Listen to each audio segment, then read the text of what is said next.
Hearing you do all those different voices made me just think, like, when are you going to host SNL? Like, I mean, I keep saying that too. I would love to see if you got Lorne's number, man, you call him, you let him know. I'm going to work on this. Yeah. This is put Adria to the task. When he sees this, he's going to be like, oh, wait, that guy's got voices. We gotta get that one. I am in service business.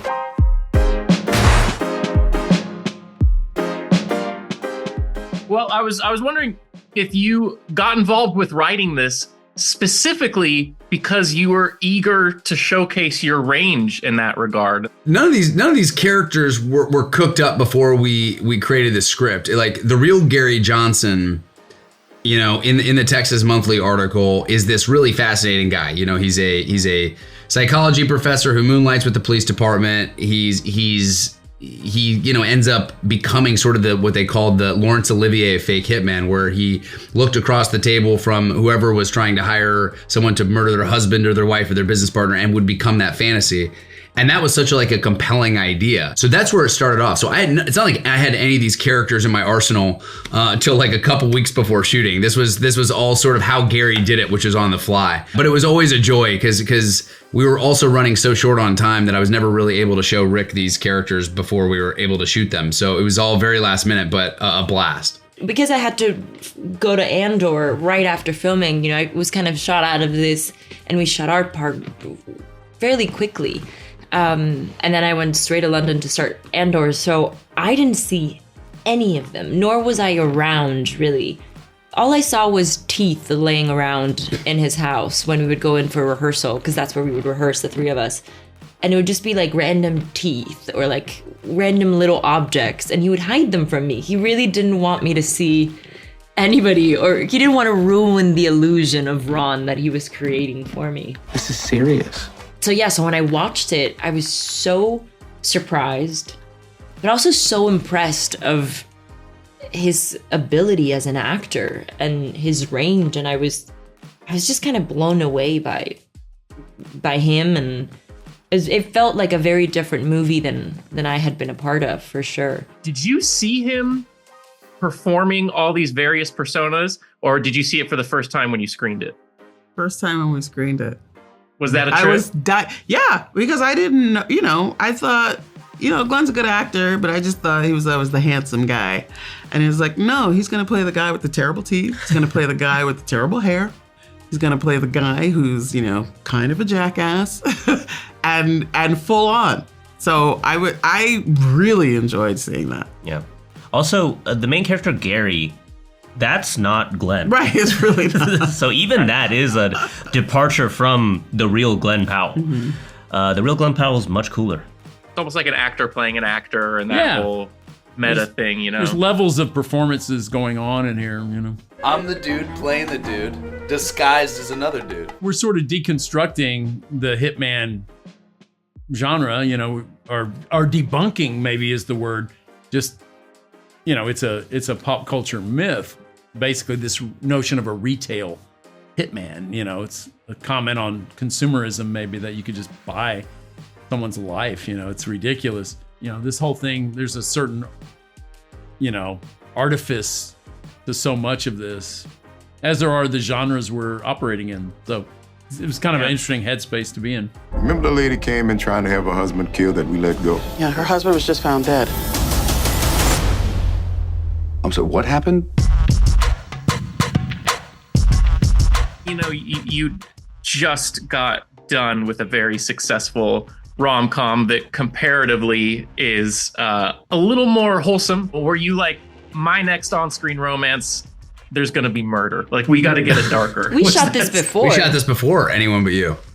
Oh, yeah, that's right. Yeah. You started being Yeah. So we actually right before, really. Yeah. Yeah. You yeah, because that was the next movie up. I think no, I mean, like the crazy part about those two movies is they really just exist in completely separate universes. Like, they really couldn't be more different. And I think what you take away from those movies are very, very different. At the end of the day, like, I'm obviously, blessed to share the screen with two wonderful co-stars.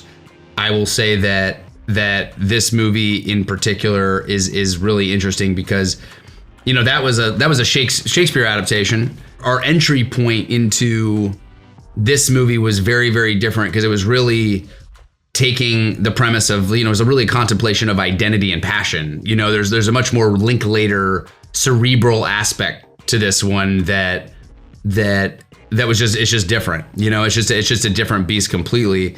And just I would just say the nature of how Rick works, is he's just his own beast. It's his own ecosystem and how you bring people together and bake it up. So again, I'm proud of both movies in their own right. But yeah, if we had Murder in Anyone But You, I think it would have really changed the whole vibe.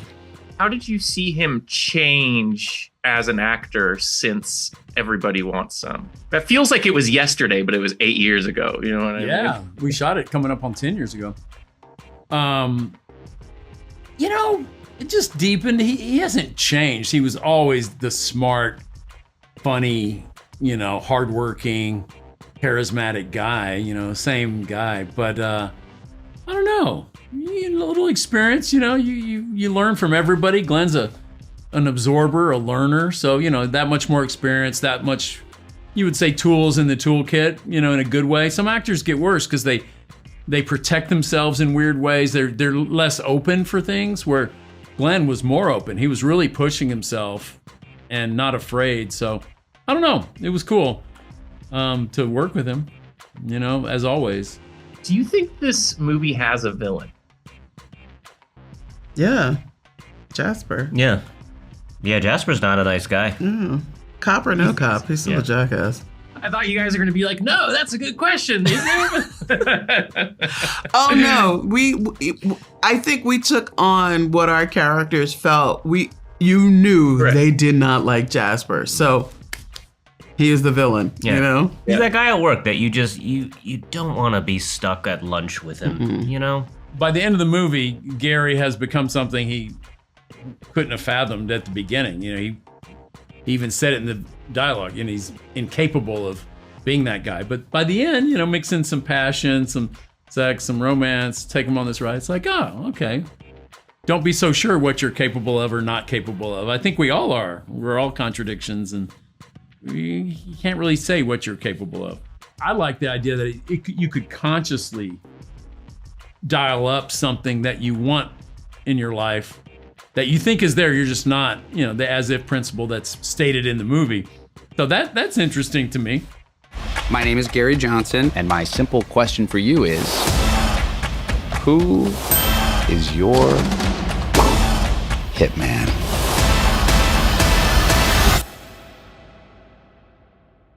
We'll see. Oh Lord, please don't let me be misunderstood. Who knew that a meet cute could be so romantic when the premise of it is plotting a murder? You know what I mean? What's meet really cute? A meet cute? So it's like in a rom-com, it's like how the two people that you want to fall in love meet for the first time. Oh, okay. On my first dates, we talk about who we're gonna murder, but it's just weird to see it in the movie. Yeah, man, you got to get off those apps, man. That's what's going wrong.